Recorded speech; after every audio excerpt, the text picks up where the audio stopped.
종목 뉴스 스크랩을 통해서 한번 알아보도록 하겠습니다. 자, 일상 파고든 딥페이크 피해 막으려 솔루션 개발했다. 팀9입니다. 자, 삼성 SDS 사내 벤처팀인 팀9이고요. 딥페이크가 성범죄에만 이용되는 게 아니라고 합니다. 물론 사실 범죄에 이용되고 있는지조차도 잘 몰랐지만은 쇼핑몰, 여행사, 학원, 이용 후기에도 가짜 얼굴 사진으로 후기를 만들 수 있다고 합니다. 그게 모두 다 딥페이크라고 합니다. 물론 이런 걸 통해서 진짜 마케팅 업체에서 활용하는 경우도 있을 것이고요. 그 말고도 보이스피싱이라든가 보이스피싱 아니더라도 이제 뭐 영상 통화를 통해서도 이제 이런 걸 진행할 수 있다라는 거죠. 자, 이것이 이제 최초의 발단은 벨기에 정부가 정보 유출 등으로 5G 사업에서 하웨이를 제외를 시켰는데 그 결정을 비난하는 인플루언서들 트윗 다수 계정이 있는데 그것이 하웨이 측에서 딥페이크로 만든 가짜 계정이라고 드러났습니다. 딥페이크 이미지를 99.999%로 정확도로 잡아낼 수 있다는 게 팀9의 설명이고요. 코로나19로 가속화된 비대면 서비스들이 많기 때문에 신분증을 위조하거나 변제해서 발생하는 금융병제도 부쩍 늘어날 거라고 합니다. 그리고 실제로 해외에서는 지금 최근 들어서 많이 일어나고 있다고 합니다. 그리고 딥페이크 범죄 심각성이 날로 심해지는 것에 비해 국내에서는 아직은 이 문제가 공론화되지 않고 약간은 오락성으로 좀 재미 요소로 부각되는 면들이 훨씬 더 많은 것 같습니다. 근데 이 문제가 만약에 공론화될 시점이면 이 시장은 거침없이 커질 거라고 생각하고 그거에 선두주자가 될 것이라고 봅니다. 그리고 나서 이 삼성 SDS의 강점인 블록체인 기술 또한 같이 부각을 받겠죠. 차트 한번 보실까요? 자, 삼성 SDS입니다. 자, 이재용 부회장이 굉장히 많이 갖고 있었던 주식으로도 부각이 좀 되었고, 그 외에도 좀 삼성전자가 어떤 지배구조 이슈가 될 때마다 좀 뭐라 그럴까요? 좀 부각을 받는 주인데, 사실 좀 많이 베일에 좀 가려진 주식이라고 볼 수 있겠습니다.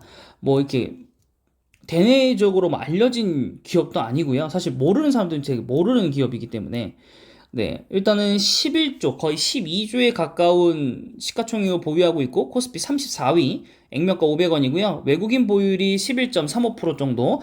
이게 예전에 정말 주가가 안 가다가 한번 쭉 끌어올렸거든요. 그리고 다시 한번 좀 내려오는 지금 형국이 지금 좀 발생을 했는데, 네, 좀 답답한 면도 없지 않아 있기는 하실 겁니다.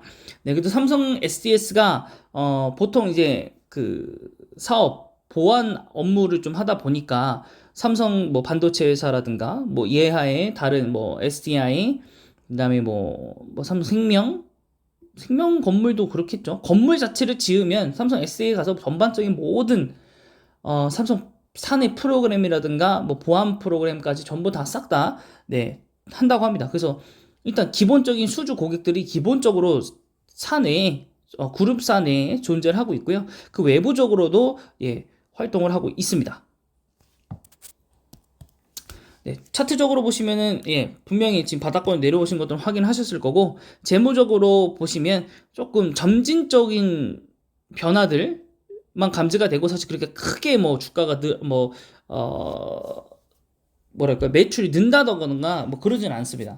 하지만 이제 올해 들어서 이제 컨센서스대로 그대로 나온다면 네, 조금 많이 올라가죠. 물론 그래도 19년도보다는 올라가지 않았지만은 그래도 여러 가지 여건들을 좀 고려해 봤을 때 좀 잘 올라간 것이다 라고 볼 수가 있겠습니다. 그래서 작년도보다 실적들이 1, 2분기가 훨씬 더 좋게 나왔고 3분기마저도 이런 식으로 나온다면 4분기 또한 좋아질 거라고 보고 그럼 컨센서스대로 그대로 나올 거 있을 거라고 봅니다.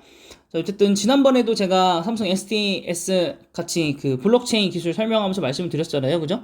네. 제가 볼 때는 또 이게 몇 년 후에 물론 지금부터 뭐 올라갈 수도 있다 뭐 이런 건 모르겠으나 블록체인에 대해서 공부를 좀 해야겠지만 이 블록체인에 대한 관심도가 이제 생길 것이다.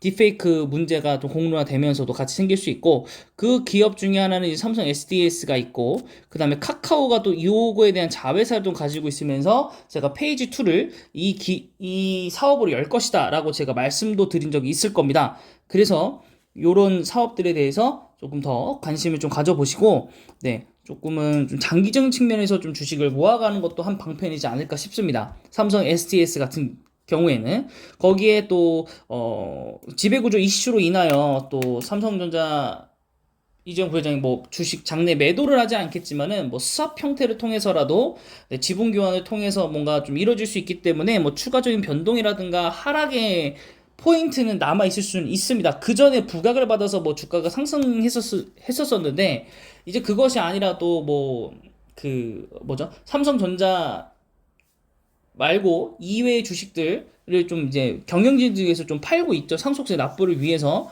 네, 삼성 SDS는 또 어떤 식으로 활용할지는 모르겠으나 네, 그것에 대해서 또 추가적인 변동성이 나오거나 하락이 나올 수도 있기 때문에 여러분들은 물론 하락이 나온다고 하면 또 잡아나가시면 될 것 같습니다. 네, 그래서 조금은 긴 좀 안목으로 네, 좀 투자하는 그런 종목이 되셨으면 좋겠습니다. 저라면 삼성전자 장기 투자보다는 삼성 SDS 장기 투자가 더 낫다고 봅니다. 네. 어쨌든 삼성전자 같은 경우는 업황 사이클이라는 게 존재하기 때문에 사이클을 잘못하고 들어가면 엄청난 손해이겠지만 삼성 SDS는 어쨌든 미래 성장 동력을 보고 가는 것이기 때문에 저는 충분히 메리트가 있다고 보고 발전 방향성이 있다고 봅니다. 그래서 이번 영상 여기까지고요. 영상이 마음에 드셨다면 구독과 좋아요